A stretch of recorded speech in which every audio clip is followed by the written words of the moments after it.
So I can speculate, and I can give some more positive answers. My speculation is what you said right at the start. We are certainly detecting students moving away from the US and looking at other countries, and certainly looking at the UK. We have also made really big efforts to recruit in China, to actually go out and say, think about Cambridge. And we think that's having an impact as well. For example, we actually send people out to China. This year, it's going to have to be done virtually, but sending people out to China to interview Chinese students in China. Now, I know other universities do that as well, but that's something that's more recent at Cambridge.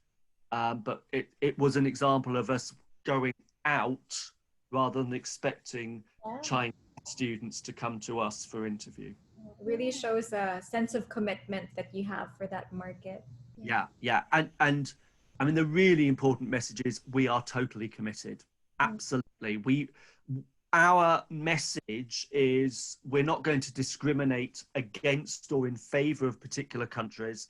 We want the very best students to come to Cambridge from around the world. We're a global university, and we know we are getting brilliant students coming from China in all sorts of subjects.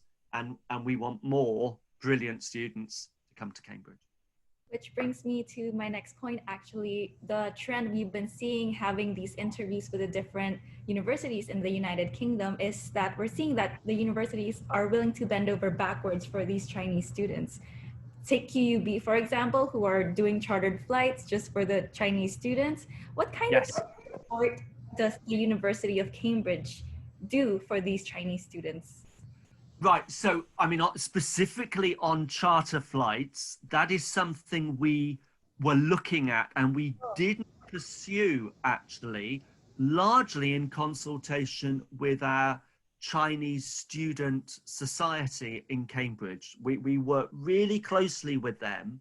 They were in contact with a lot of offer holders, and particularly because these new students were from all over China, we were giving them advice on travel, but it didn't seem necessary to have any charter flights. And we are hearing that most students have been able to get to Cambridge or are planning to get to Cambridge. So certainly our interest is reflected in what we're doing in terms of recruitment, going out to China, doing a lot of webinars. We are always really happy to engage with potential applicants. In Cambridge itself, because we have the college community, all students are members of college. Not doing anything particular for Chinese students in the welfare we provide. It's available for all students, but it's personal and it's individualized. And we know that's very well received.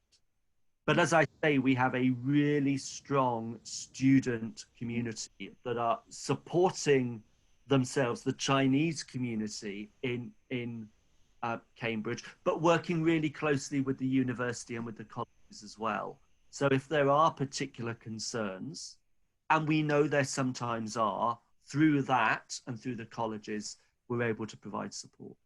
This is very, very interesting to hear.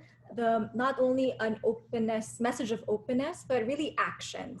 You're not just being open, but really actively seeking these students, because as you're well aware, during the start of this pandemic, there are a lot of misconceptions and racism was rampant.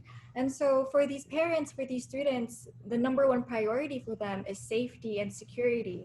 And that's absolutely in the UK. So what universities such as Cambridge is doing is phenomenal in reaching out to students.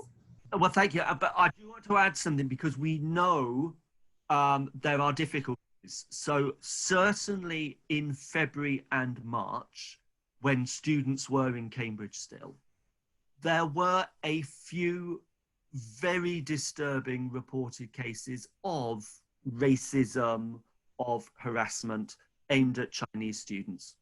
And the message, the response to it is total no tolerance, totally unacceptable. And actually, that's been part of our messaging to Chinese students that come to Cambridge, we're making it as safe as possible for everybody.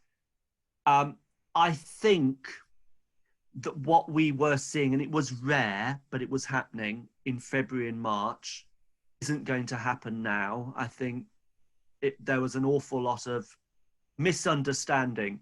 I'm not defending that at all. I think it's a very different environment now. But I have said specifically to Chinese students coming, there is a no tolerance approach. And if we hear of any incident like that, we will respond. Right.